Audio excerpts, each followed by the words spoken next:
It says, in the instance of a war between an African nation and America, who will the Black American pick? This came with a link that's taking us to Twitter.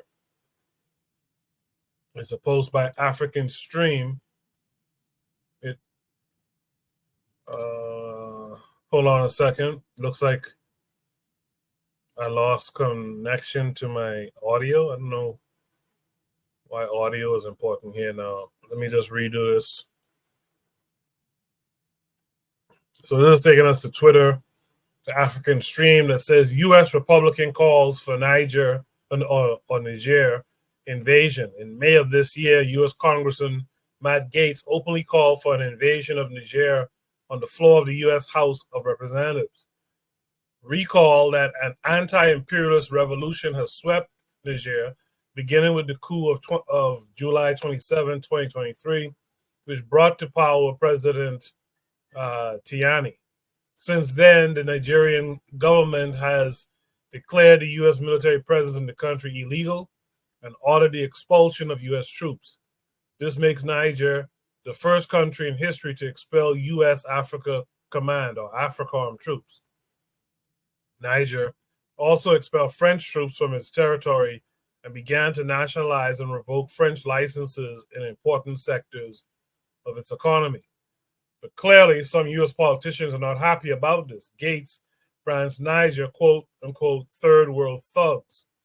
He's especially upset that the U.S. Air Force's most expensive construction project, Niger Air Base 201, will no longer host U.S. military operations. The drone base, which is the biggest in Africa, cost roughly $250 million to build and operate, and the U.S. spent an additional $500 million on other military expenditures in Niger. Despite Washington's Niger exit, it looks like the U.S. is now moving into another West African country now, Ivory Coast. French outlet Le Monde claims to have received information that Ivory Coast has granted the U.S. permission to set up a base in the village of Odien, near Mali, and not far from Burkina Faso. Last month, Burkina Faso's President Ibrahim Traore stated, quote, there is indeed a center of operations in Abidjan to destabilize our country. And this month, he stated, we are effectively tracking a cell in a neighboring country that is run by Western intelligence services directed primarily against our country. Could this point to a new headquarters for U.S. operations in the region? So then there's this video from C-SPAN. It's a minute long. We'll watch it, and then we'll discuss it. You know what a real U.S. president would do? Say that C-130s are on their way to Niger today with the water and the medicine and the food our troops need, that they will have a full fighter pilot escort there. And if the Nigerian government or any other third world thug tries to even turn on their air defense systems, we should show those leaders and those thugs what the target package looks like on their houses and their family members, because it should not be Americans that are suffering because President Biden and Blinken are so embarrassed that their strategy in Africa failed. It started back in March of 2023. Secretary of State Antony Blinken went to Niger and proclaimed that it was a model of resilience, a platform for great democracy. It would be where America would execute its Africa strategy. 1 year later, almost to the day, there was a coup in Niger. And I know this will surprise you, but after that occurs, they say they want our bases that U.S. taxpayers have poured more than $1 billion into gone. They want our service members gone. Sorry, my mic was open, but I'm sure you guys was able to hear it properly. This is, like Trigger Happy 262 plus in the chat says, that's true sickness, right? I mean, and it's actually sickening to hear this white guy in America talking about their plans in Africa. Like, it's something else. KW7 in the chat says the Black American will support America. They supported the destruction of Libya and the sanctions on Zimbabwe. Brother Bakari echoes the sentiment. He says the Black American will choose America. Well, let me start with Takru on this one. Takru, what say you? Okay, I guess I have the most unpopular opinion on this. Um, I don't think the Black American populace at large had a choice when it comes to Libya. And personally, I don't see anything wrong with Black Americans picking America, seeing as, given their population, they're living in America. Their interests, whether they like it or not, are in a way American. And unless the capacity is built up in African nations to house them as refugees of empire, their interests are in America. You know, they are recognized there. They're maybe not at the top in everything, but they're there. It's their people, quote unquote. I would say also that, yeah, the way the European talks isn't sickening to me because that's how they function. That's why they've been able to achieve what they have. They talk about your home and your resources as if it's theirs. So maybe we need to adopt that mindset and start looking at other people's territory as our own, as Africans, because we're very pacifist. So when these people come in, we're caught off guard, and then we're like, "How dare you?" We need to start applying their moral framework more effectively. We don't have to be as cruel as they are, but we can use their tactics. That's what I would say. Thank you for that, Tackle. Yeah, that's an interesting take. I'm not against it either. I think we definitely need to be a little bit more ruthless in our outlook. With that said, let's hear from Azulius. Azulius wants to say, Um, I don't know, man. The who, whose side of black people are going to be on? The same side we've been on since the beginning, American side. Like I don't understand. Like whether like it or not, what the popular that what we want, the American government does not listen to the people. It's all about America's interest. And if you're in America, you don't have no choice. So I don't know. I don't know. This man spoke like he's supposed to speak. This we what he basically saying is that yo, we got the guns, we got all of that, run it. And what he's saying is let's stop that political correctness. But at the end of the day, what most Americans are gonna say, what has Africa done for me? That's the question you need to be asked. Why should Black Americans, be on the side of Africa? That's the question. Black Americans could say, "Oh, here I get my bread here." What has Africa done for us? So then one of the boxers say that. So that I really don't know how to answer that question. So that's it. all right. I appreciate your response all the same. Let's hear from Black Steel. Black Steel, what's that? So I would not imagine. So couple points to this. First of all, black people historically have been against U.S. imperialism from the very beginning, going all the way back to when the United States invaded the Philippines in the Spanish American War, right? Even though you had black people who fought in that war, you had many black soldiers who defected and also fought with the Filipinos. This is back in 1898. So black people have often been on the right side of history when it comes to opposing US imperialism. Now, that has certainly changed within my lifetime with the election of Barack Obama. So once Obama became president, we started to see black people start to support some of the more egregious acts of U.S. imperialism as a way to support the black president. Um, but overall, in general, most black people usually oppose the interests of United States imperialism because, yeah, we're born in America, but let's not get it twisted, right? I was born in this country, but I'm not there's not really too many benefits. Everything that we have as African Americans, we have in spite of America, not because of America, because they've done everything they could to possibly deter or eradicate us. It's not. this is not a safe place for us to be. I know sometimes people might think, you want to wave the flag and be all patriotic, but let's not get it twisted. It hasn't been, was it? I think it was not too long ago. We remember the anniversary of Hurricane Katrina, when the United States government literally left a city full of black people to die after a natural disaster, to be slaughtered by white supremacists and rogue police officers. So these things are just within our living memory. We see the United States government doesn't give a shit about black people in this country. I mean, the list can go on and on.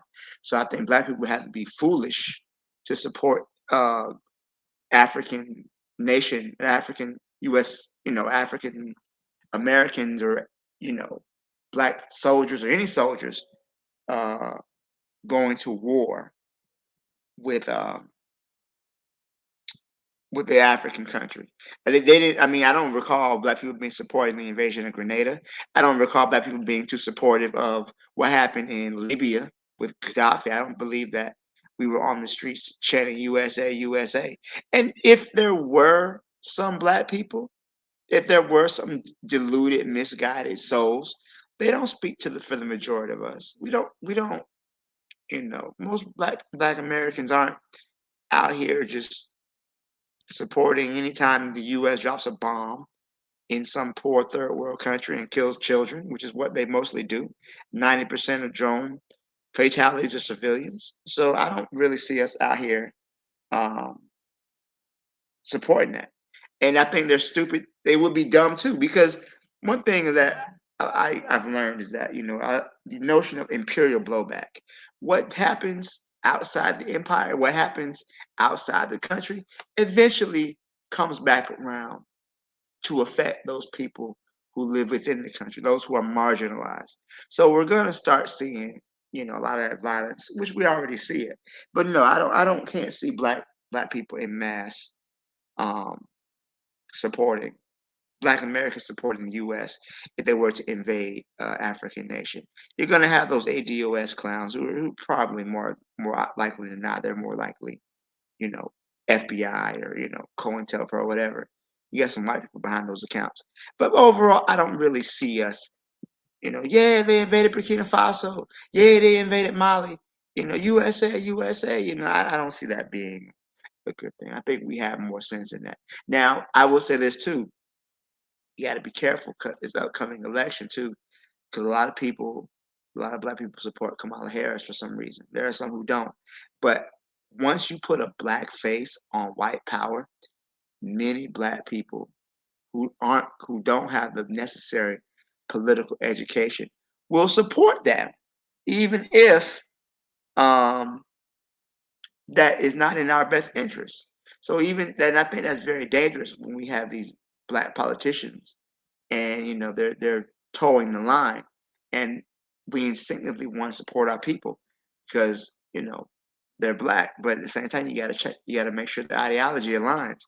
Just because you black don't mean you're right all the time. So I'll leave it there. I appreciate that, Black Steel. After you were done, I was gonna mention the ADOS FBA of it. I think that's really what a lot of the non-American Africans. I think that's what the disappointment has been with those two groups in particular in recent years, because we kind of always knew Black Americans to be in opposition of America. That was like, if you came from outside of the U.S., like for the most part, that's kind of how we saw Black Americans. That they were against it. They weren't jingoists for America. So when we see like the Black American now and from these different groups on social media draped in the American flag and all that kind of stuff, it's really off-putting, because that's not what we were originally familiar with when it comes to the Black American. So thanks for bringing that up too. Let's welcome in our brother Bakari onto the panel this week. Bakari, how are you this week? Man, I'm great. How about you, man? I'm good. Thanks for Other coming folks through. on the panel, everything. Well, first, I let folks know I separates a Black American. I really don't even know what a Black American is, in all honesty. I always ask that question: how did Black people become American? I guess they were grandfathered into that. But anyway, even though I say African American, but all those black people that reject their Africanness, when I say Black American, that's who I'm talking about, and they gonna choose America. They most definitely gonna choose America. ADOS, FBA, Aborigine, Indigenous, and who the hell ever is. And like Azuli said, when he mentioned Floyd Mayweather, that's the box he was talking about. You're gonna have those people say, "What has Africa done for me?" But they'll never question what America has done for them. Now, America has done a lot to them, but they ain't gonna never question what America has done for them, because America has done nothing for them, right? So it's gonna be a lot of most everybody that just called themselves Black American. Like I said, I really don't. But anyway, uh, all those people that just consider themselves a Black American, uh, that's what I don't know. What I never, I'm not a Black American. I let people know that. Don't call me a Black American. Everybody else know where they come from, but when it come Black people, you just a Black American. Like we came from here. I don't know. That's just that's my mindset on it. But most people gonna choose their slave master. And to Black Steel's point, when he said some black people gonna choose Kamala, I'm one of them that gonna choose Kamala, because I would not choose. I refuse to sit back and let somebody see when we talk about white supremacy and I say black people, I don't even believe in white supremacy. White supremacy is a belief. Even when you look up their definition, they tell you it's a belief. So when I find black people who talk about, say they have a problem with white supremacy, but they're willing to let someone get control of the place where they live, who will tell you, you read their plans and their Project 2025, and you go to their Department of Defense, one thing they want to do is give street level drug dealers capital punishment. Ain't no, I wonder who those street level drug dealers will be. They want to ban protests, right? They want to ban, they already asked once before when he was president, can he just shoot the Black Lives Matter protesters? But if he become president, they're going to ban protests and he just bring out his military full, fully loaded. So I wonder what people would be getting shot at those protests. Uh, I'm not saying Kamala Harris is great or anything like that, but saying putting a black face on something, whether black face is there, if people want Trump to be there, it doesn't make a damn difference. What gonna happen? What gonna happen, and if black people don't make a stand, if black people ain't willing to take a stand, if black people ain't willing to take a stand, and if black people ain't willing to take a stand, the same stuff gonna constantly happen. So my thing is, if we're willing to let someone like Donald Trump, who show his absolute bigotry and hatred toward black people, win and, and become the ultimate dictator in the country in which you live, I honestly believe those would be the same people who were going to choose America versus Africa, because they're okay with the words they use, what they say, imperialism. They're okay with imperialism. You have to be okay with it if you're going to be okay with that guy. I'm just saying, so yes, the black American, trust me, I make an absolute distinct difference between a black American and someone that call themselves African. And I know people say it can be used interchangeably, but today in 2024, it's not used interchangeably. So the people that just consider themselves black American is gonna choose America. The people who's not willing to take a stand is gonna choose America. And it seemed like most of us, I'm just saying, because I don't know most of us. It's 50 million of us in this country, so of course I don't know most. So I can just speak on my end from the people that I'm around and I hear speak. And it seemed like most of us is not willing to take a stand, is not ready to take a stand. So they're gonna choose the side that they feel is gonna win. And on that, I yield the mic. I appreciate that, Bakari. Thanks for coming through. Stick around. Let's hear what everyone else has to say. Let's mix it up a little bit. Let me get Buana to speak on it next. Buana, what say you? Well, I glad that most of the African, well, the, the Black Americans on the panel, except Brother Bakari, I'm glad that they had their say so in what they feel, because this question is specifically directed to the brothers who are Black American. But I that see this is a this is an interesting question for me, because there in my mind, right, that there is not really a lot of African nations. African nation is, I would look at maybe Ethiopia as an African nation, to smaller degree, Liberia is an African nation, um, Burkina Faso and those countries that trying to re-navigate all of the colonial ties with European powers from the Berlin Conference, and they trying to scrap all of these ideas and really formulate an African experiment where you really have the African ideology at its core. That's what an African nation is. There's a difference between a European nation that is run and governed by African people, as opposed to an African nation which is not only run and governed but also controlled and built from the ground up. That's not necessarily ever since the Berlin Conference, when the white guys did what they did. The black people are just managing uh, uh, so-called quote-unquote countries that were designed and created by European powers. They just carried on the tradition, so now they have laws. You see black people in the most hottest parts of Africa with white uh, wigs going to court.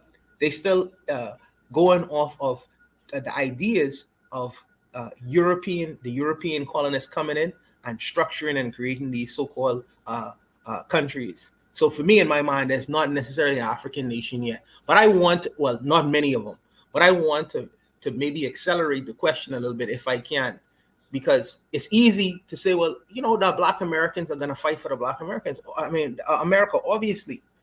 But let's take a place like Liberia, considering the fact that this is a country which was built by mainly African Americans and Caribbean people. Let's just say that that experiment went well, and they were able to develop that country in a way that is built up, to in 2024.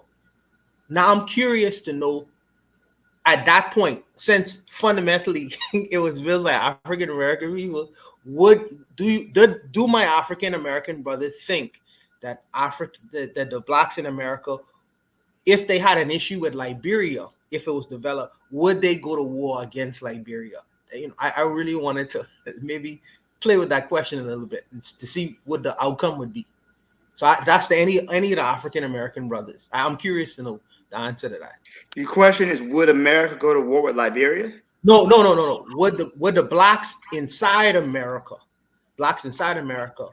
go to war with Liberia, understanding the history of Liberia, and that Yeah. if they was to develop?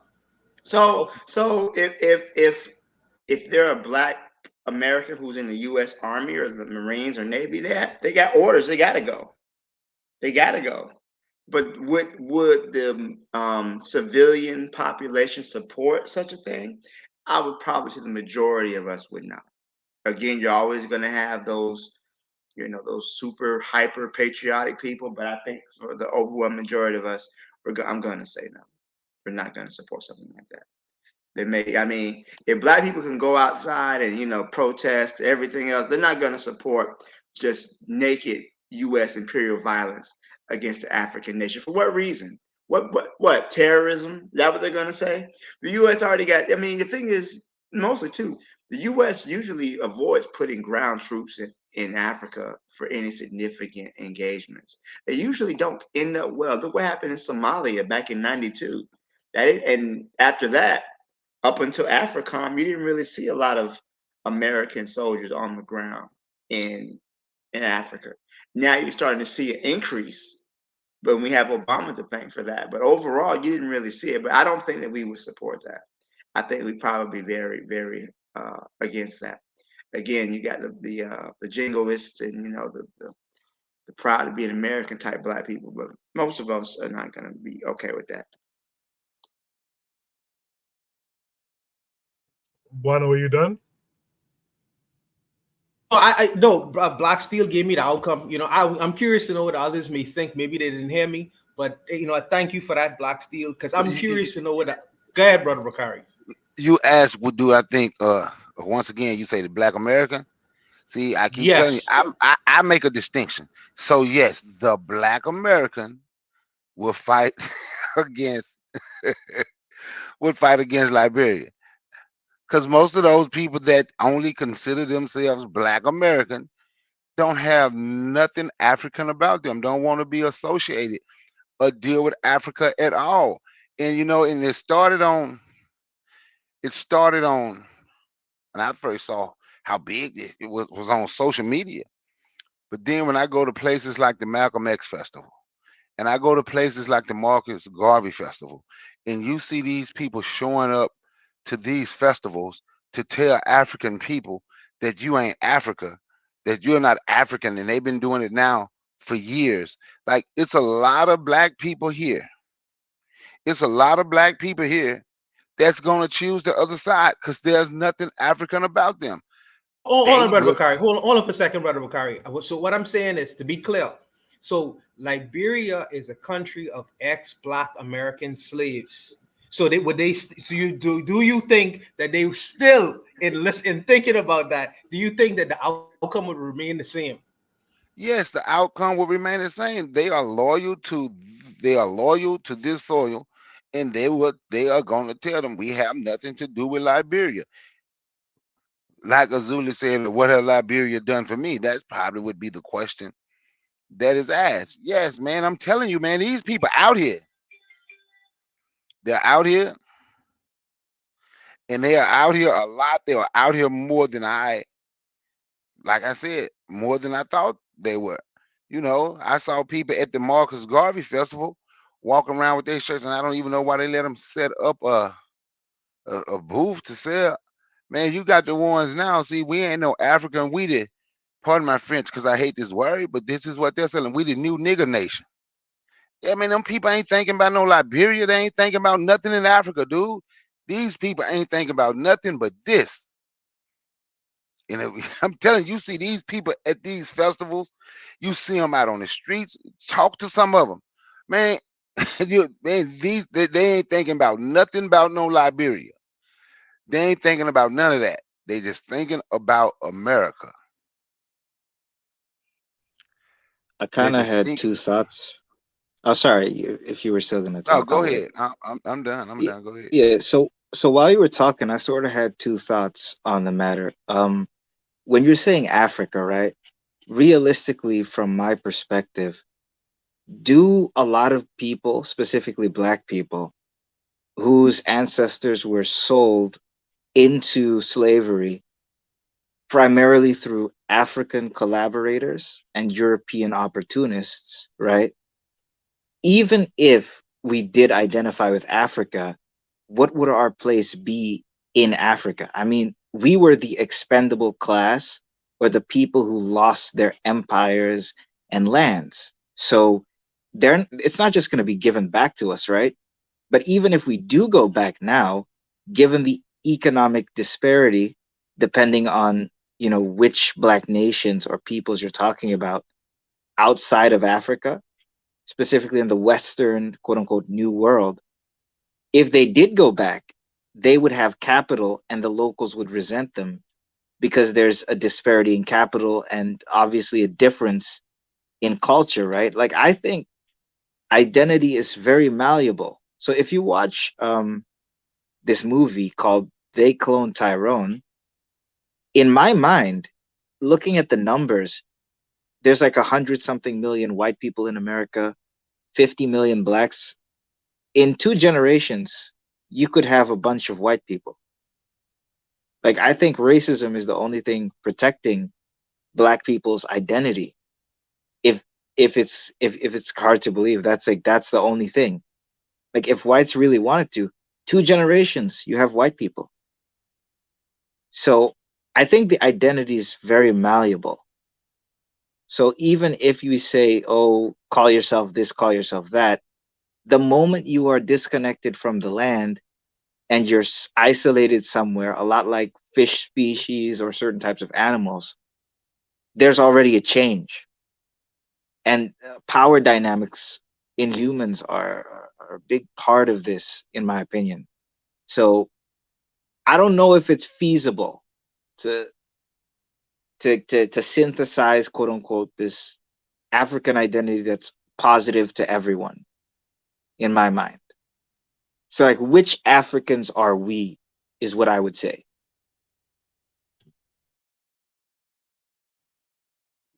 So this is, One, I'm gonna answer that question. You say which Africans are we? I'm gonna tell you the same thing that I tell a lot of my other friends from the continent, right? I have friends Nigeria, Ghana, well, like you Nigerian, you Ghanaian, you Cameroonian. Actually, I'm the real African, cause we the real African, cause Africa is the continent, and we probably have 5, 6 different countries in our DNA. When y'all just have the one nation. So which African are we? I don't have to figure out the specific African that I am to understand what side I should be on. Now that's me personally. I'm not saying that should work. That should work for anyone else. See, now we are looking for specifics. So which one are you? Are you the band? So if I'm the if I'm the one from Igbo, so I guess I should only deal with the Igbo because that's what I would be from. Because that's no man. We're African people. So the fact that we're African people trying to figure out which African, trying to figure out where you're going to be from, we know what happened and we know why we don't know, right? I don't think we were expendable the way you said, oh, see, through African We collaborators. Because wait a we minute, were. because you, can I please finish? Because I ain't cut you off. Can I please finish? Because Yeah, you go made it ahead. Go seem, ahead. because you made it seem as if people in Africa are the ones who may have ended up, they were over there. Yeah, let's work a deal with them to get rid of these. That's really not how it happened. Like even when you study Queen and Zinga in the way that it happened, like shit, they had lost, so they had to get rid of some. You get rid of a few to save the rest, to save a lot more. It's not like that's what they. It's not like they were sitting over there. I'm not saying not one person did it, but we make it seem like, if you listen to the words that he said, we make it seem like that our people was just sitting there working a deal, waiting for the right time to sell this, to sell these Africans. And that's really not how it happened. But back to what you said, like, which African? I'm all of them. How about that? I'm all I'm all of the black Africans. That's the one that's the one that I am. When I say which African, I'm less so talking about ethnicity and more so about class. So class and were we winners or losers in the local tribal wars? That's what I meant by which African. Because like Oh, West okay. Africa was conquered by tribal infighting by black people for Europe, It, which is crazy. well, I don't think it was just necessarily conquer for Europe, but I won't say we didn't have no collaborators that did work with them. We have some of them, just like the sellouts here now. People like Jesse Lee Peterson, they are probably descendants of those people. Cause see what, and I, okay, until like I said, there were some collaborators, and I always go back to, and Anthony know this person name, and I can't ever remember his name. I know Rockman was part of his name, but if you watch a documentary called The Prince of Slaves, right? It was a guy who was enslaved in Natchez, Mississippi. He was a Muslim, and he used to work with him and his tribe. They were from Mali, and they used to work with they used to work with Europeans. So when other tribes realized they were the Muslim had the bigger, more powerful tribe, because the other tribes was, and this is according to the documentary, was fighting the Europeans as they ships would pull up to the shores. But then they had to start fighting the Arabs, the Arabized Africans. But what happened was, okay, so what they did was they just caught some of them Muslims and gave them Muslims, gave those Muslims to the white people. So in that sense, would we say they were a collaborator? I don't think they were necessarily a collaborator, but shit, you selling all my people because y'all the most powerful. You going to war for them, so we gonna just get rid of y'all prince and his people. And so I'm just saying, I'm not saying there were no collaborators. One of my, like I said, the people here that's collaborators. The people here that's collaborators. That's willing to sell you out. I just always say they are descendants of the people over there that sold us out. But I don't think it was as many as we say, because it don't take a lot to sell you out. If you got a plan, it only take 2-3 people to get to deliver your plan. It don't take everybody to sell you out. So yeah, so we would be fighting white folks, and we would also be fighting African folks. But back to the original question about Liberia. Now, when you say, class, that is something. Yeah, we'll have to fight one another because that is something I just don't do either. Class and all that, but that's me. But the original thing was, would Black Americans fight against Liberia? And my answer to that would be yes. Black Americans would fight against Liberia because they have known a lot of these people, they don't have no type of African consciousness. They lost everything about themselves. They wanted to get rid of it, even to some of the things that we kept and didn't know that we kept it. Once they figured out, they get rid of. Now, see, that was original to America, just stuff like that. So that's just my belief. Other people had a right to believe and see it different. I'm just saying how I see it from my experience from talking to some of these different people, the New Nigger Nation, the FBAs, the ADOs, the Aboriginal Indigenous, and it's a lot of them. This is my There are, anecdotal but experience, I and don't they think don't have. I don't think it's that many, Bakari. I mean, I know they're very vocal on social media, but if I was to go ask my auntie, have you heard of the New Nigga Nation? She might slap me. If I ask my cousin, have But you bro, I heard promise you, they out. these But Aboriginal, Black like Steel, what? Black Steel, I promise you, they out at the Black festivals, at the African festivals, bro. I promise you, they are No, out. I don't doubt that. But I mean, how A many of them lot of them. are there really, though? I mean, if 10, 15 people can make a lot of noise, like a lot of noise. Well, and you could be right. Hold on, I'm gonna say this before you go. Black Steel. Did he cut out? Yeah, I Yeah, think he because cut out. Oh, okay, I was like, what? Did I just lose my hair? Okay. Yeah, When I Bukhari didn't comes mean. back, oh, he's here. Go ahead, Bakari. I'm sorry, I didn't mean to cut you off. Bakari's not back. Okay, but no, I was just Oh, gonna say that. Just my thoughts on the matter. I don't think there's too many of these groups out here who are really. Yeah, they're very loud on social media, and that's all well and good. But at the end of the day, who out here really knows about the Tariq Nasheeds and the ADOS? Like this is more of a fringe element people in the overall, I think. people keep saying ADOS, but ADOS was absorbed by FBA, so ADOS doesn't really exist anymore. Just as an aside.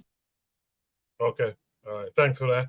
I mean, to me, I just really feel like I think they're blown. Not to say they don't exist, but I mean, how many we talking about here? They're just loud online. Maybe. Oh yeah, sorry, Koku. I know you're trying to time keep. One more thing though, the pro-black perspective said he's in Tanzania and he gives to the locals, so there's no resentment. My question to you, the pro-black perspective is, what happens when you stop giving to the locals? And why should you give to the locals when you don't owe them anything? Just a question for thought. All right. I guess Oni will respond to that when he takes his go at responding to the prompt. But Bakari came back. Bakari, finish your thought, and then let's finish hearing from Buana before we get to Oni. Go ahead, Bakari. No, what I wanted to say was I was telling Black Steel, yeah, that is my anecdotal. That's why I said that is my anecdotal experience. So it may not much of that, but I'm just saying. I'm like, damn, but they out at them festivals. I'm like, it was. I'm gonna tell you, when I saw them out at the festivals, I'm like, man, it's way more of these people. It's way more. It's way more of these people than I thought.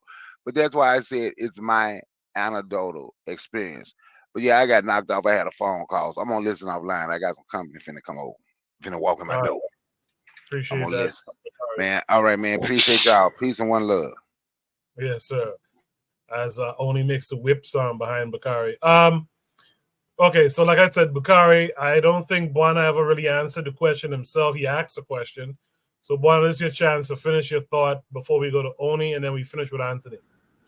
Sure. So I try to attempt to see the glass half full, and I am of the belief that initially you will see a whole large amount of Black people going to Africa to fight.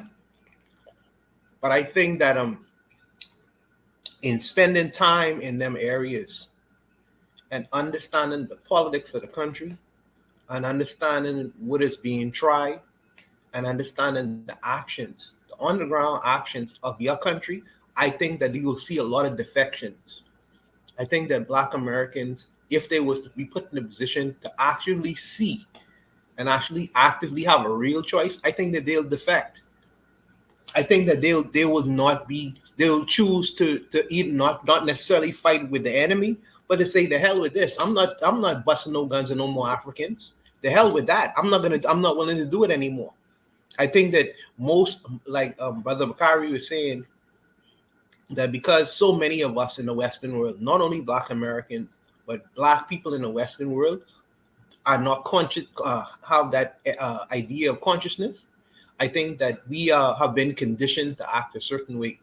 But I think that if we were to be really confronted with the situation on the ground, I think that what will happen is you'll see a lot of defections. You know, people will be like, the hell, I'm not fighting. This guy looks like my aunt. I can't shoot my aunt in the face. This guy looks like my cousin. Matter of fact, Wait. Yeah. Why does a man look like your aunt? Are you saying your aunt looks like a man? My bad. I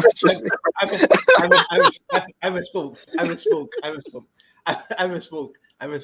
But this guy looks like my uncle. You right about that. It was Toki, isn't it? Toki Taki. Yeah, this guy looks like my uncle. Takru. This guy looks like my uncle. This person looks like my cousin. I'm not shooting my cousin in the face. For who? For Americans. And this lady looks like my auntie. I'm not gonna do that. Matter of fact, she just cooked me some porridge the other day, and only because she has a different passport than me, she is my enemy. I'm not willing to do that for America. I'm not. So I think that if they were to be confronted on the ground for protracted, maybe even a short period of time, I think you will see a whole lot of defections happen. I really believe that, because I really tend to see the glass half full, and I tend to want to believe in the good nature of people. And if given the option of truth and lies, I think that they would choose truth. So I would say, initially I think that they would go, but I think that confronted with the situation, in your face, I think that you will see a whole lot of army defections. That's what I believe, but I'll leave it. Buana's uncle looks like Medea, but with that said, let's hear from Oni next, and then Anthony. Oni, take it away. All right. So, I mean, it's obvious. Like, what am I talking about? Yeah, obviously, Black Americans will go for America. Now, the question is, like, how popular is this this anti-African sentiment? This thing goes back a decade, if not more. You got videos of Nikki Giovanni from the 60s telling James Baldwin, I don't care about, Africa. I only want to look after America.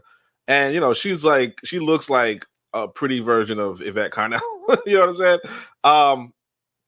or prettier version. Yeah, pretty. Let's say pretty, right? But why I'm saying that is to say, I remember when I was, here in Brooklyn, some I guess some Caribbean people were arguing with some people from the continent, and then somebody, a conscious person came through, maybe a conscious black American, who knows, but a conscious person came through and was like, look at this, black people always divide, blah blah blah, right? Whatever.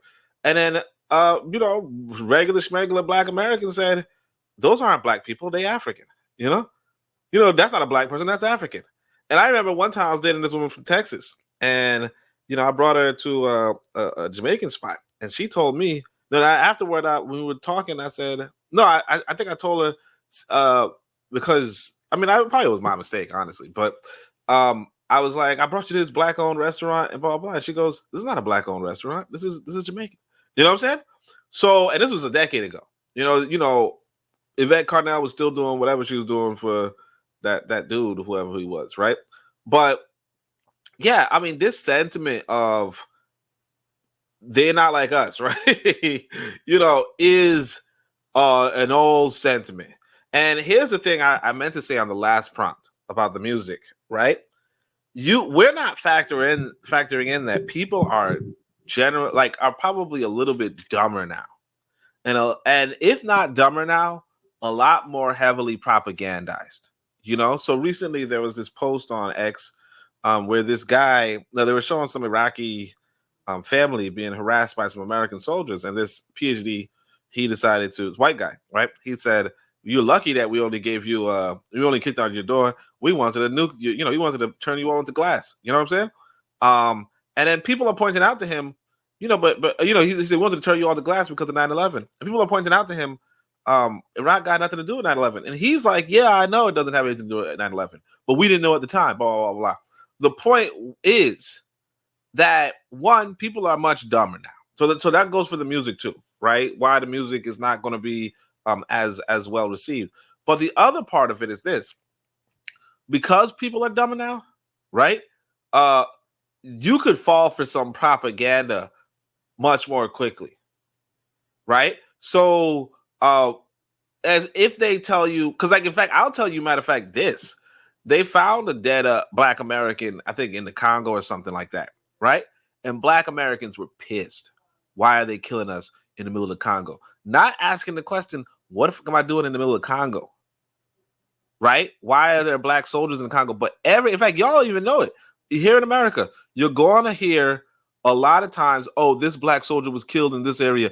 And black Americans are like, man, we need to go get revenge on these people. And it's actually, literally, those are stories talking about Africa. Those are literally stories talking about black soldiers, black American soldiers active in Africa, getting there, getting shot back. You know what I'm saying? Getting shot back, not shot at, getting shot back. And people are frustrated with African nations for the death of black American soldiers, to the point where even Donald Trump brought up an example. I remember, if I remember correctly, there was a big example of like 2 black American soldiers were killed, and Donald Trump was like, oh man, those were good guys, blah, blah. And it was in the middle of Africa.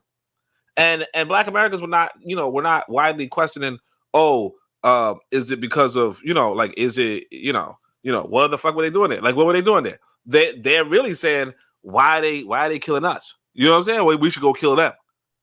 So I think realistically speaking, because I was trying to take a tally, and most people were saying, yeah, black Americans would go. And I think, Takru started off talking about they should go for America. And that's a thing that we have to come to terms with, because a lot of us want to have this global solidarity. A lot of us want to have this, international viewpoint. We're all one people, so on and so forth. But we're not even taking into consideration what a population should do. The black population in America should be loyal to America. If we're talking about why should they be loyal to America, Oni? Why? Yeah, exactly. I'm saying, if we're talking about who's going to give them material benefits, America has never given us material benefits. Well, that's exactly the thing. It's like this. Please tell me what material benefits America has given black people. Well, it's like this. Comparatively, who's going to give you something materially? You understand? Because where are you local to? Who is your girl? Like for instance, let me say it this way: who's going to give me a passport? Who's going to give me a driver's license? Especially if I never get out of America, who's going to give me voting rights? You know, I told you guys I went to Tanzania. I can't vote when I'm there. You know, in fact, in Tanzania, I can't even work. You know what I'm saying? And of course, you know, that doesn't stop me because, you know, I don't give a shit, right? But you know what I'm saying? I don't even, you know, whatever, right? You know, I got me, right? But my whole thing is that if we're being realistic, right? If we're being realistic, if I were a Black American and I had to do a tally of, well, where am I going to get mine, right? Unfortunately, or realistically, you're going to get yours in America. You understand? And we have to, as a people, come to terms with that condition.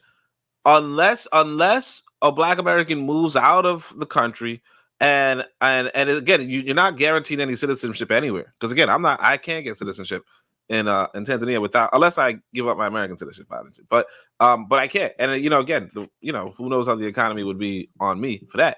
But the point is, unless like basically you have to be realistic. And the reality is this, especially like I come back to this conversation I appreciated from this this brother who's actually an FBA brother, I think. No, ADOS brother, right? He was having a conversation with a Pan-Africanist, and he told a Pan-Africanist, look how nice your house is. You're not leaving. And as far as I know, the Pan-Africanist never left America. You know, this was like 5 years ago, 6 years ago. He never moved. Now, of course, I moved. You know, I don't got a good house. You know, maybe it's an expensive house, but it's not good, right? But my point is that yeah, for the most part, if you know, it's kind of like what Amilcar Cabral said. I believe it was Amilcar Cabral who said that people are not fighting for the ideas in your head; they're fighting for material benefits for their children, for their families, whatever. If you go by Trigger, you got to stop telling them that I'm talking about him. But it was a good debate. It was a good debate. It was. I mean, it was a moment for me because the brother had a nice looking house. But anyway, but you know, because that brother don't like me. By the way, that's why I was his name. But anyway, but the point being, right, that yeah, if you go by the material benefits, right. Unfortunately, even though we say, oh, it's not really that good, even though it's not so on and so forth, it's like, yeah, but you know, I mean, like, where else you getting material? Where else you getting material goods? You know what I mean? Because I might respect China as a nation, right? But I mean, obviously, I'm not getting nothing from China. You know what I'm saying? Like you know, and then like I said, for Africa, no. So I think, and the other part of it, and the other more important part of it, honestly, is that because Black folk are like, or not just Black folk, but Americans generally are like putty when it comes to the propaganda that white folk give, right? It's almost a no-brainer that you know, Americans generally will side with America. It's almost a no-brainer. The way how we are so heavily propagandized here, it's not even a joke. Now, that's not to say that there aren't Black Americans with a good head on their shoulders. You know, it's not to say that there's not a lot of conscious Black Americans, you know, who again are financing this empire regardless, right? But that's not to say there aren't. But what I'm saying is, but what I've known as a person who was active in these communities for, you know, over a decade, right? I will say this. Well, I wouldn't say active in it, but I was active over a decade ago, right? Is that they are the minority.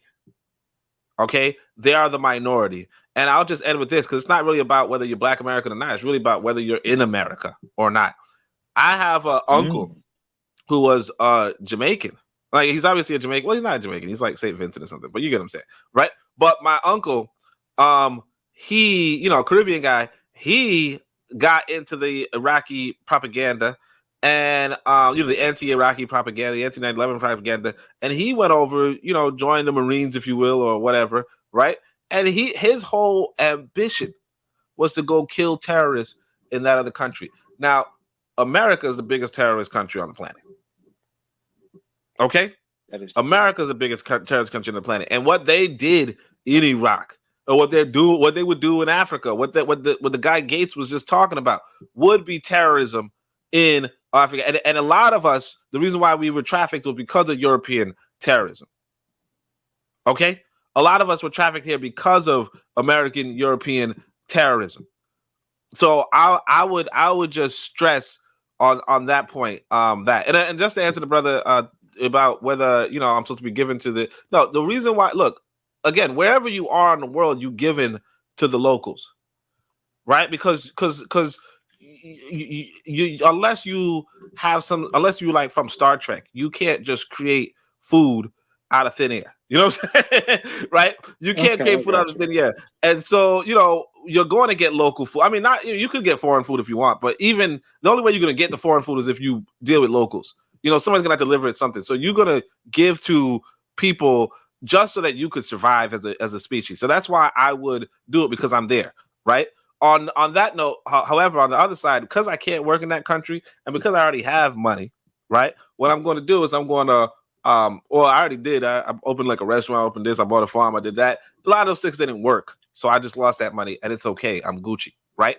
But my point is that I'm still going to start up another business, still going to start up another, let's say restaurant, start up a restaurant. And that in the restaurant, in so much as I'm feeding people, I'm giving to people, right? And in so much as it's a restaurant and it's supposed to give me profits, supposed to give me a lot of money a day, it's returning back to me. And in so much as I'm handling my finances so that business pays for itself, or that business pays for my livelihood, as opposed to me dipping into my own pockets, notwithstanding the business.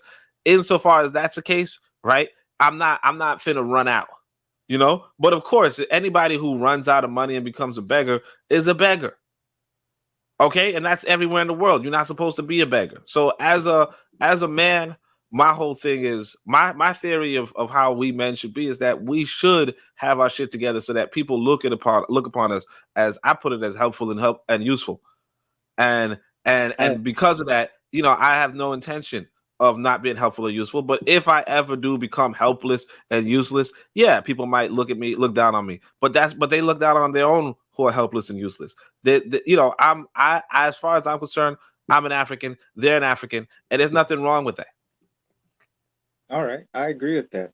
Two things from what I heard you say. Have you heard about Black women in the Gambia being killed? I don't think people care very much about that, apparently. But aside from that, no, go ahead, and then I'll say. No, I mean, I heard about that, but I don't know the full details of the stories. I'll just put it that way, But I think they're going to Gambia for the men. Come again? I think they're going to Gambia for the men. Yeah, but I'm saying, sex tourism, basically. Yeah, exactly. Yeah. It sounds like some people getting killed by their lovers, and that's the thing. But my thing is this: that's international. You get what I'm saying? Like, I could tell you about my experience here in America, where I might have talked to the wrong woman, and if I had met her, she probably, you probably see, you probably see somebody breathing well, because they got a new pair of lungs. But the whole point is this. I'm not going to turn that story into, well, you see how they do. I call myself a Jamaican now, but because even 10 years ago they told me I was a Jamaican, right? But they see how they do Jamaicans in America. Like, I'm not going to do that. Like obviously everywhere on the planet you're going to deal with risk, and nobody's going to look at you as above being, a risky situation. You have to be careful everywhere you go. That's just a fact of life, and not just a fact, and it's a fact of the economy, but a fact of the human species as well.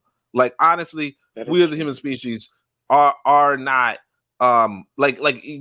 you're not necessarily safe around humans, but you could make yourself safe. But yeah, I mean, again, like, I feel like I don't want to blow that out of proportion. I think it was 3 women in a year or something like that. That's like, come on. Like, I don't think it's not a lot. It's not a lot. Yeah, it's not. Again, it's not like, oh my gosh, they're targeting us. It's like, no. I mean, no. I don't think it's I don't think it's that. I mean, it's serious that people died, but I don't think. Yeah, sorry. there's this other thing that you said, we can't get anything from China. This is sort of a funny story, but I was looking into the whole China Africa thing. A lot of sociologists have been looking into it, how that's working. And you have a lot of African men going to China, right? Getting themselves jobs and so forth. And a lot of these men tend to have Chinese wives or wives from that region, which is interesting to me because a lot of Chinese men, the locals, are struggling to find wives. And these men going to China aren't necessarily better off than the locals when they get there. You know, when you're looking at your average guy, they're maybe at local level economically, or a few of them make it up into the upper class, but very few. But I think what we can get from China is women. That's how you infiltrate their society, right? And then you work out your plan of gaining or acquiescing power and resources in that manner. Because there are a lot of single women in China, believe it or not. But the African men don't complain. Boss, how old are you, man? Yeah, he's a young brother. I get that. But Takru, Hold up. Wait, listen. I only brought it up because you mentioned China, and the other day was really hot, and I was working, so my shirt got all sweaty. So I walked out shirtless. I walked shirtless into this store, this Chinese-owned store, bro. Hey, listen, I was on the menu. I could tell. Like, I'm just saying. They were thirsty. Yeah, this brother's star. Yo, bro, but how old are you though, man? But like, my thing is this, man. If you saw the sister, you saw the baddie I was with. I'm gonna send some pictures up, you know, in the future. But you see the baddie I got in Tanzania, please, man. Ain't no China, man. Ain't no Chinese woman going. I don't want to. I don't. That's all I'm gonna say. I'm not gonna ask where y'all met. I ain't gonna go there, but Takru, it is what it is. Yeah, Takru, just consider this, right? China has the same policy for Africa. They want you, because China doesn't do any. They won't permit anything unless it's strategic for China.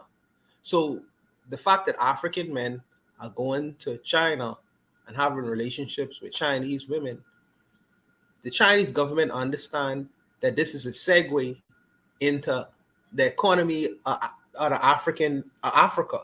So because they know Africa really pretty much is ruled and governed by families.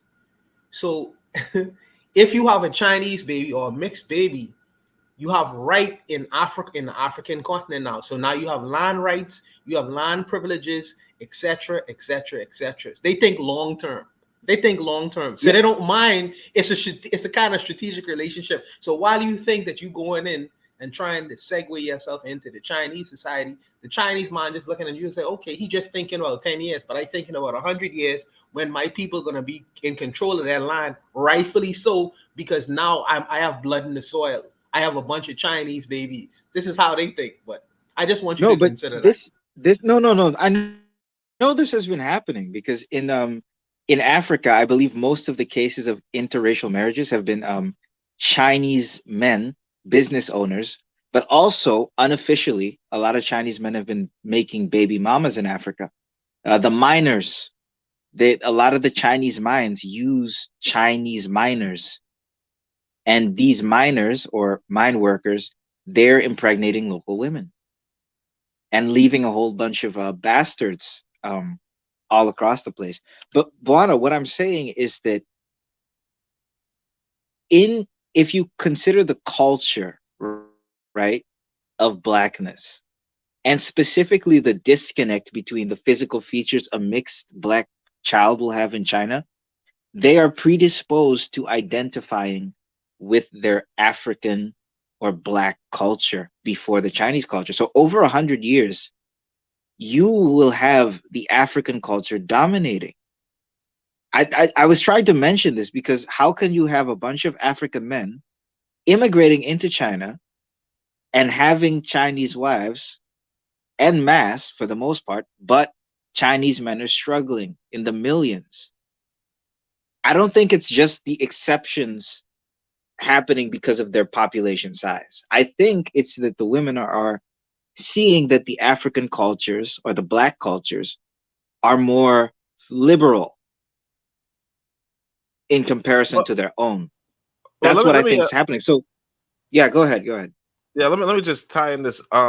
So all right, so most people are kind of hypergamous, but I want to just stress for people, the Chinese are the majority human population. Okay, so particularly when you talk about that the phenomenon of the Africans, the African men going to China and getting getting Chinese wives. There's things to that, like the women might be hypergamous and these might be good men, relatively speaking. But it's really like one city, one small city in the largest population on the planet. So you're really not going to genetically take over. Really, I want to say 1.8, like 1 point something billion people, in that little Well, not village. takeover, not Yeah, I takeover, mean, not take. well, Like, I have mean, you like heard you're of not going to make a Guangzhou? genetic impact. You know what I mean? Yeah, You're really not going to make they're the you see, majority that's the human thing. population. That's the thing. You don't need to quote unquote take over. And when you say impact, it's a numbers game, really, right? That's what Because I'm if saying. you have They're the majority. 100 descendants, and those descendants have descendants and descendants, eventually, no matter which way you cut it, you're going to have a larger quote unquote clan or tribe or kinsman. Maybe not proportional to the population if everything increases, right? But at All least right. just in raw numbers, you'll have something, right? Well, look. And But they're going to look Chinese. well, yes, of They're going to course, be that's the thing. indistinguishable from the Chinese. You get what I'm But saying? that's the Because thing. The Taiwanese, right? I'm sorry to cut you off. I'll just make this quick point. I grew up with Taiwanese people, right? A few Taiwanese people, and these Taiwanese people look the Taiwanese are Chinese. They're just settler colonial Chinese for the most part, right? Very few are the Ainu or the indigenous population there. The Taiwanese will get mad. They will swear at you if you call them Chinese, but they are genetically the exact same. So here's a case where they're the exact same people, but because of a small political difference, it's become a whole cultural thing and they've divided each other because of their own interests. And so why can't we do that with blackness? I think it's possible. But go ahead, Oni. oh yeah, sorry. So no, but again, so the example of Taiwan versus China is that they're two different nations. So the Taiwanese person is not Chinese.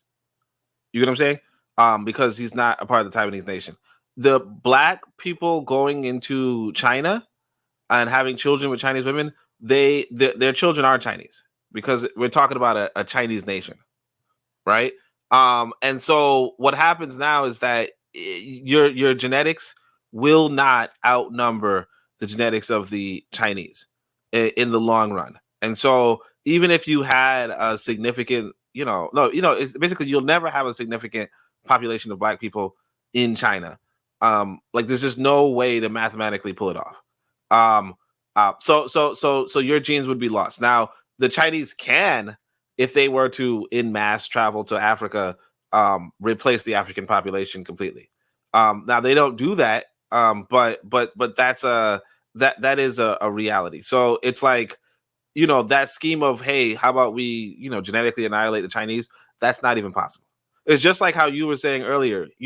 Realistically, Black Americans are going to be genetically annihilated. In can possibly be genetically annihilated in America. In 2 generations, yeah. Yeah, in 3 It's very generations, possible. if the white Americans were not as racist as No, they no, are. no, just 2. Just 2 generations. Just 2. Okay, yeah. But the point is that they could if they wanted to. However, Yep. They because they don't want to, they don't. But we've seen in like Venezuela and other countries, South American countries, how a lot of, like, there was this genetic annihilation for black folk. And it's simple. So the point being that you can't do that to, like, no population on Earth, except for maybe the Indians, could possibly genetically annihilate the Chinese. They are pretty much, like, between the Indians and the Chinese, they are the human majority. Like they can genetically annihilate everybody. And that's something that black people have to keep I don't in mind. think they can. Because you got to look at how they mix, right? Like whites and Asians, when they mix, the white dominates typically. No, I know, but you got to go by typically. more than one generation. You get what I'm saying? So if you go by the first generation, people are going to mix. But if by the second generation you're going to another Chinese person, you'll be 75% Chinese. Then the third generation you'll be 87.5. Then the fourth you'll be 92.5. Then the fifth you'll be 95. Then the sixth you'll be 97. So it's like, and the thing is that because of the finitude of genetics, really 95 is just going to be whatever it is. And again, this happens for every population. So even if you go black and white, if you're like, for instance, my kid. Like if I have a kid with a Tanzanian woman, it's gonna come out looking like a Tanzanian and a Jamaican, right? And then that kid is going to come out. If that kid, depending on where that kid goes, if that kid is in Jamaica, then genetically, after 4 generations, they will be genetically indistinguishable from Jamaicans. However, if the kid is in Tanzania, then after 4 generations, they'll be indistinguishable from the Tanzanians. If they are in China, however, they'll be indistinguishable from the Chinese after 4 generations. So the whole point being that, so the whole point is that if you're doing this experiment in China, right, after 4 generations, your descendants will be indistinguishable from the Chinese because they will be they'll be doing miscegenation with Chinese people, and therefore after 4 generations, your genetic memory, your genetic record would be out of it. That's what I'm saying. But notice gentlemen, yeah, we can't keep going back and forth on this one point. We still have Anthony McPhail, who hasn't spoken to the prompt yet, and plus we're at 11. We're past 11, so I know some folks are ready to go. What we can do is create a prompt and bring the conversation back next week to expand a little further. Just join the Discord and add your prompt. Let's hear from Anthony. Anthony, you've heard everything everyone else had to say. What say you to all of I it? know we pressed for time, man. But I had this conversation. I had a conversation with my brother. My brother served in the U.S. military, man, for about 23 years, and I also had a conversation with my neighbor. He served in the military, and he actually had fought in the campaign that they had over in East Africa, in Somalia. And so we were talking one day at the fence, and this was like about a couple of months ago. And so I can't remember exactly. I think I had my dashiki on that day or something. He asked me about my dashiki. We got to talk, mentioning African culture stuff. But he said, "Man, you know what? They don't like us." That's what he said. I said, bro, I know a lot of African brothers, man, and sisters, and I'm cool with them. But he said, but they don't like us. He said, I remember back in the, I think it was in 91, 92. He said, man, I was over in Somalia, man. He said how this African brother had came up and called him an American nigga and all this old kind of stuff. And I said, well, brother, did you ever think about it? You in the U.S. military and y'all invading these people's country. You know what I'm saying? He was like, he didn't have no idea that, he wasn't even thinking like that. He didn't have that kind of consciousness. And I think this is what it goes to, the level of consciousness. We don't have the same black consciousness and political education that we had back in the late 60s and 70s, during the so-called Black Power movement, our black consciousness movement. No, we don't have that kind of education anymore, that kind of political education that, I give credit where it's due, like the Panthers. Like the Panthers ran down that political education thing, man. I thought it was a good thing. Like, here you are serving in this white man's army, in America's army, in Africa, occupying these people's country, and doing everything that occupiers do. And he had the nerve to say, man, they don't like us. He's talking about Somali. They don't like black America. Hell, if I was Somali, I wouldn't like your ass either. You're in my country. And you invade my country. And you try to take over my country. So, black Americans, I don't like that word neither. I like African. But I'm saying, I agree with Bakar on that part right there. Yeah, black Americans will. I think a majority of them will do that. Because they don't have the consciousness, man. When you buy into this whole American thing, this American identity, I'm an American, and you want to prove yourself to the American white man, and like I'm American too, and and all this old bullshit. You don't have you'll compromise your integrity, man. A lot of people, I think like this. I turn around and ask the same question. If America invaded the Bahamas, Coco, would you join the American Army and go and help invade the Bahamas? I know you wouldn't, but I'm saying with another Bahamian would, with a regular Bahamian American. You know what I'm saying? And we can say we've actually seen it. I can remember back in the 90s, man. I sat up and I watched one of the craziest things I've ever seen. I mean, even more crazy than some brothers that I knew personally who served in the military and went and fought in Somalia. But I mean, I remember watching P.J. Patterson, the Prime Minister of Jamaica, handing out gold medals to Jamaican heroes of the invasion of Grenada. You know what I'm saying?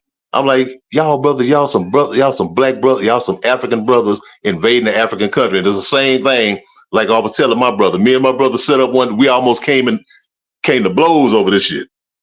You know what I'm saying? Because he was with that. He didn't have that education, and it was my fault that I didn't never educate him on that. Because he was gone so long. He went to the military when he was 18, and he stayed nearly 30 years. And so I didn't get to see him as much. But like we had a talk, man. I was saying, man, I was telling him about U.S. imperialism and all, all of the stuff that we talk about. And he kind of thought about it a little bit. Yeah, man, that makes sense. But it's hard getting that American identity, that brainwashing that they give you. And he even talked about it. He said, man, when they're in the military, man, they brainwash the hell out of you with that shit. You know what I'm saying? You ain't black, you ain't all this shit here, you red, white, and blue. And all that shit. So, when you're trying to buy into that identity and when you're trying to be American and trying to prove that you as much American and more patriotic, you know what I'm saying? Yeah, of course. I think a lot of brothers and sisters here would choose to do that. Now, at the same time, I think it's a lot of brothers and sisters here that like, man, we ain't with that shit. And it's always been that we can go to the Vietnam War era. I mean, there's a lot of brothers and sisters who ain't with that shit. And even during the Grenada thing, the Grenada campaign, it was a lot of black people here then, who was like, wouldn't with that either. They had protested that. But we had a lot of conscience then because, we had an organization called Trans Africa who was like, no, man, this is some bullshit right here. No, we ain't gonna let this go down. We're gonna fight this. But like I said, it goes to we don't have the consciousness that we had at that time. And just as for me personally, man, I would never support America in none of this bullshit. Not ever. I would never fight against another black man in Africa, in the Caribbean. Hell, I don't want to fight against no brother here in Louisiana. You know what I'm saying?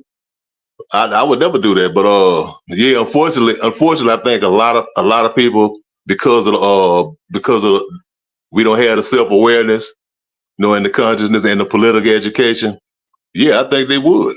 But then I kind of agree with Bonner a little bit. I think after a while they'll say, damn, because at the same time, when we had protests here, like over a brother or sister getting killed, like in Mike Brown and everything, those police had on American military gear. And probably someone was probably an American military guy who was pointing the damn guns at our black ass.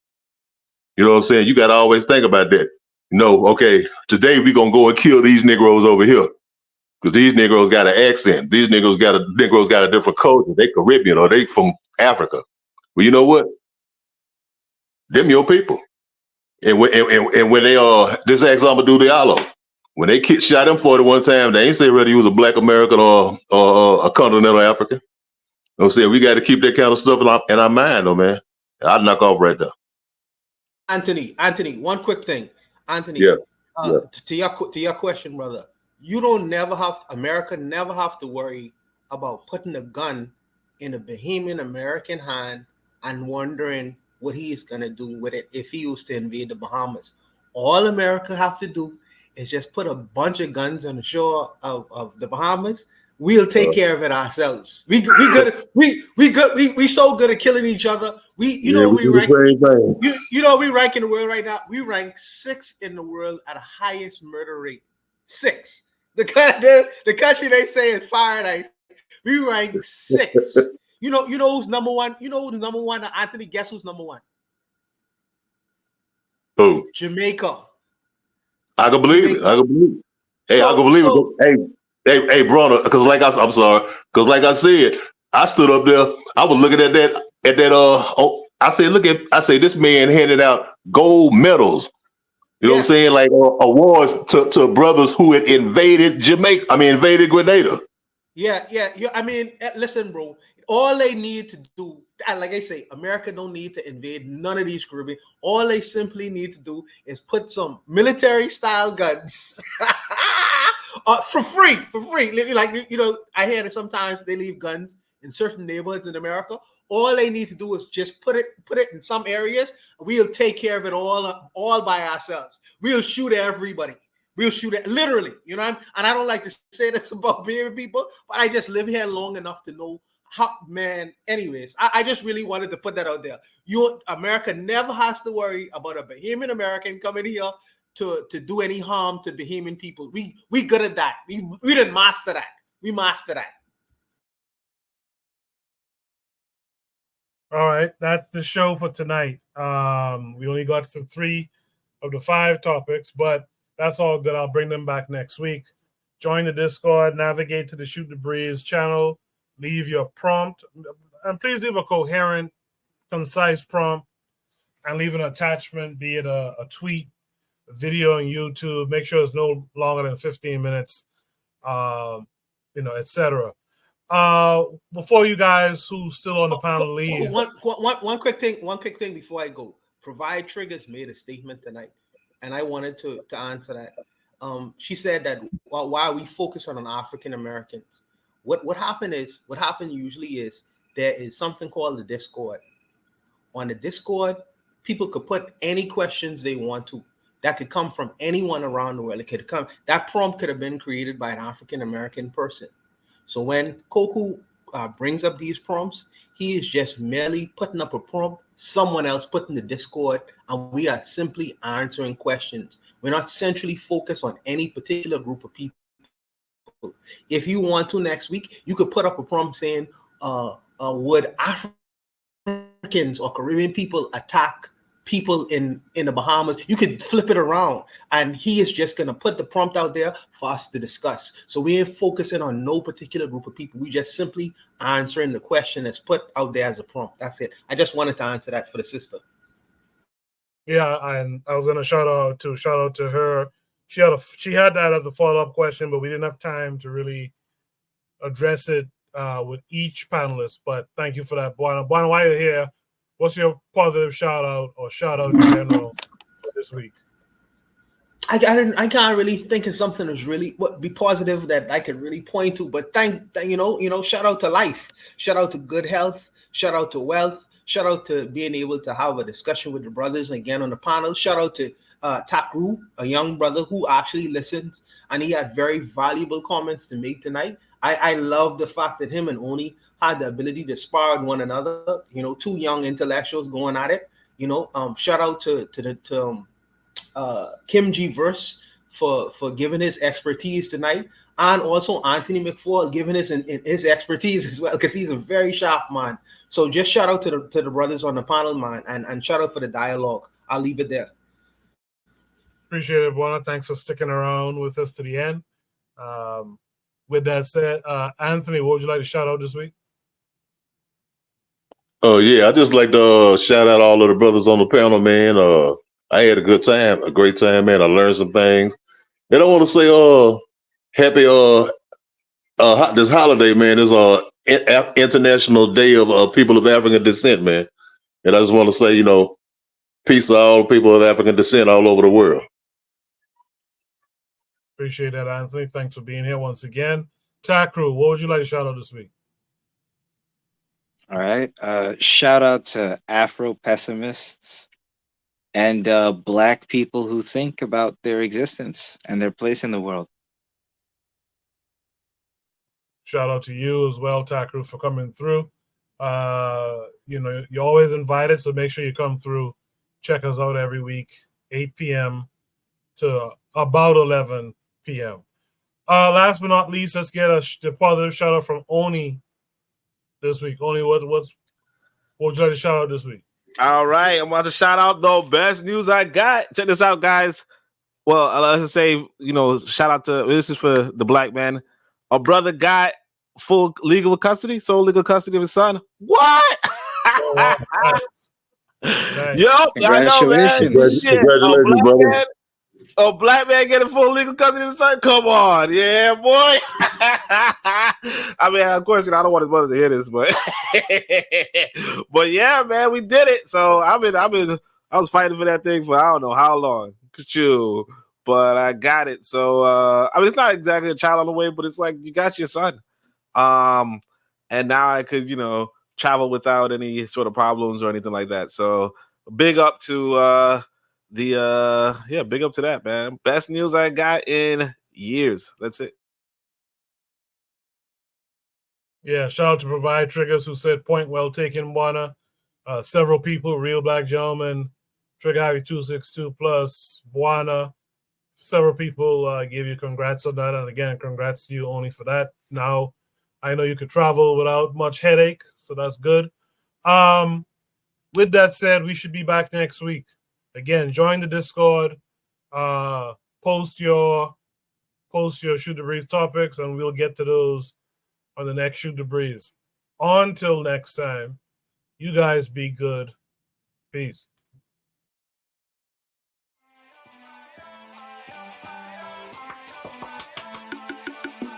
Thanks for listening to the Bitter Medicine Podcast with your host, Koku. If you like what you just heard, we hope you pass along our web address, bittermedicineblogs.com, to your friends and colleagues, and share our show to all your social media. Be sure to check out our archive section on our website for previous podcasts. This has been a KWAZ radio production. Join us next time for another session of the Bitter Medicine Podcast. Follow us on Facebook at Bitter Medicine Show, Twitter, Bitter Meds, Tumblr, Bitter Meds, Instagram, Bitter Medicine.